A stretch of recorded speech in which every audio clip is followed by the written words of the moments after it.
The power of a monster. How is this monster meant to scare you or give you a goal? This is a question a game designer must ask when building their world and mechanics. Hi there, my name is Potatoes953. I would like to explain to you how I think certain games do a very good job at making a monster that fits the game. Please note, I am not a game designer.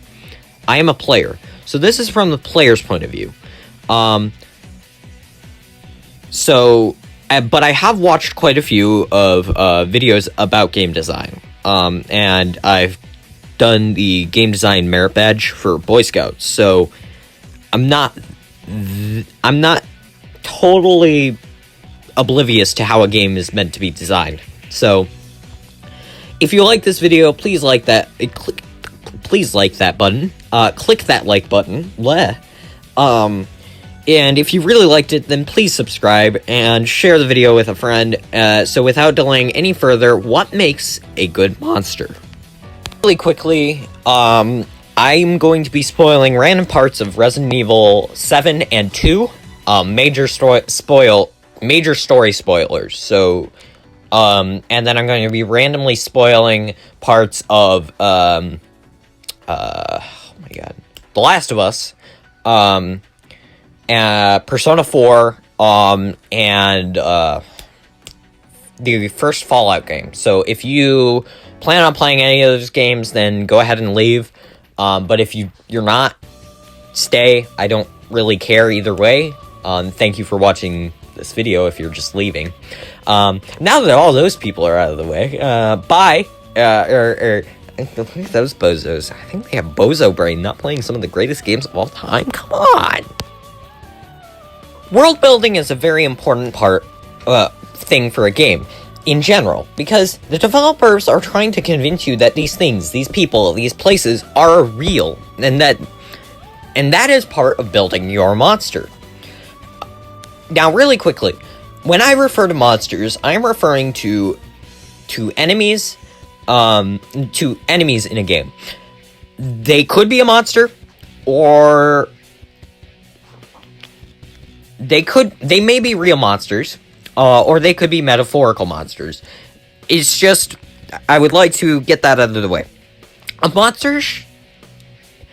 monster should add to your world, the world that you are thrown into.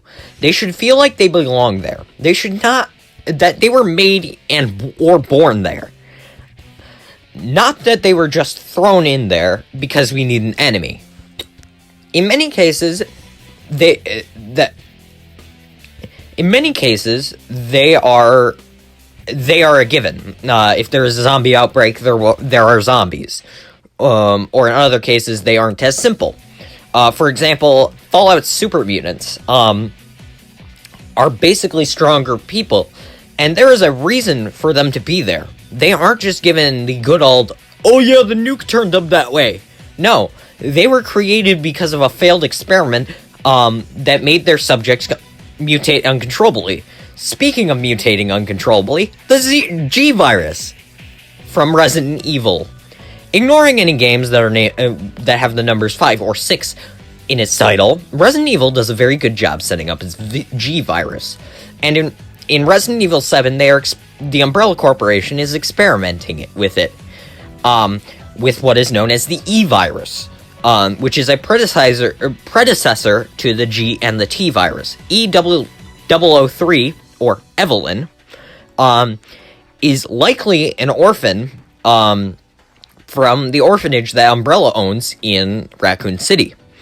As you move through the baker's home, you see documents and journal entries that hint towards this being the case. But then, at the very end of the game, Umbrella sweeps up their mess. And takes notes for their next big virus, the Tyrian and the G virus. This sets up wonderfully the world. Very well, because Resi 7 is a prequel to the first game, and it sets up the first, second, and third game, and to a degree the fourth game, very nicely. Another thing a game should do is with its monsters is leave the player asking questions like, how am I going to get through this, or how the hell did this come to be? In many cases, a game doesn't really do this, except for horror games and, like, The Last of Us. Because most games are just meant to be thrill rides. They're just like, oh, here's a bad guy, go kill them. The best games which do this, in my opinion, are Persona 4, The Last of Us, and the Resident Evil games. Please note, I'm going to be talking about Resident Evil quite a bit. In Persona 4, you are trying to find the people who are responsible for the killings in your small town. Now, there are suspects that you will more than likely be correct about, mostly because the only real suspects are those to whom you don't have a social link with, unless you're playing Persona 4 Golden, but also have portraits. So basically your options are your teachers, Namatame and Adachi, again, unless you're playing Persona 4 Golden. However, fuck you, says the game, as Izanami comes to ruin any hopes of your theory being true. For example, throughout the games, I kept asking, who is it? As a murder mystery should be able to do. In The Last of Us, Joel and Ellie, keep ending up in worse and worse situations. So I kept asking the question of how the hell will I get them out of there? For example, as they go through Pittsburgh, Pennsylvania, which is an island, as you go further and further and deeper into the city, there are more raiders, and they land up getting all the exits blocked off by said raiders. Later, throughout the game, you can find newspaper clippings about how the infected were created, and which are all the same sort of questions you will ask while playing Resident Evil. So finally, a game's monster should play an integral part in the game's mechanics and gameplay. An example of this is the Resident Evil games. Resi 7 has the Baker family always stalking you. This especially is helpful in a horror game, because the feeling of someone watching you or following you is so innately terrifying. And they are always stalking you, and if they find you, you're certainly going to lose a chunk of health. I'm going to show you an image of a man, so look closely. This is Mr.X, and he's an asshole. He is the reason why I chose to make this video, specifically one anecdote. Here goes. So this happened while I was playing through Claire's route in Resi 2's remake. Okay, so I go into a room in the police station, for a puzzle item, and other goodies, ammo, and some first aid stuff, I think I remember. I thought I was clear from this fucker, but surprise, there he is. I avoid his attacks and run downstairs with him on my ass the entire way. So I go into a safe room, and a safe room is a place where he cannot enter, nor any other enemies can enter. So I also do a little puzzle while I was in that safe room, because it just so happened to be the place with the red room. Blech. And so I found out the locker numbers for a locker that was upstairs. So I thought, well, I gotta go back upstairs anyway, and so I'll do that on my way. So I listen for Mr. X's footsteps, and they start to fade. So I quietly as possible walk out of the room. As quietly as possible. I start going upstairs, and then I hear a door open. I'm like, oh fuck, he's above me. God damn it, I was wrong about him not being on my ass anymore. So I start running downstairs, and of course he hears your footsteps and your guns, right? Because you're making more noise.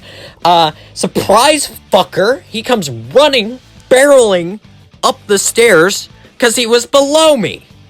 And I get punched by him, obviously. So I decide the best route to do is just to keep doing what I was going to do anyway, which was to get those items.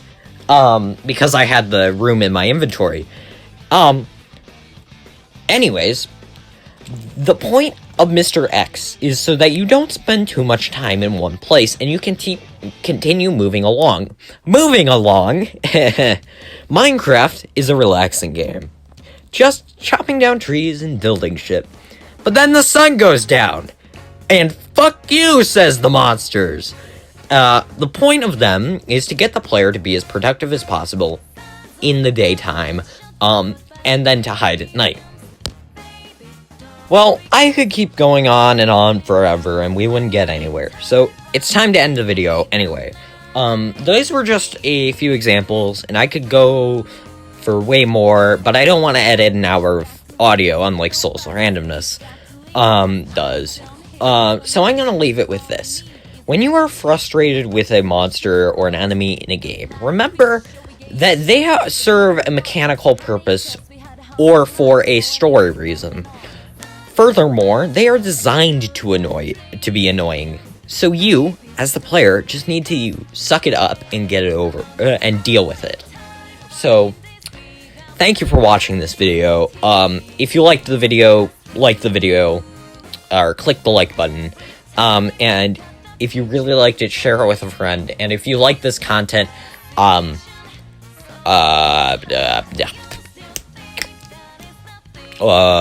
brain fart. Subscribe. Thank you.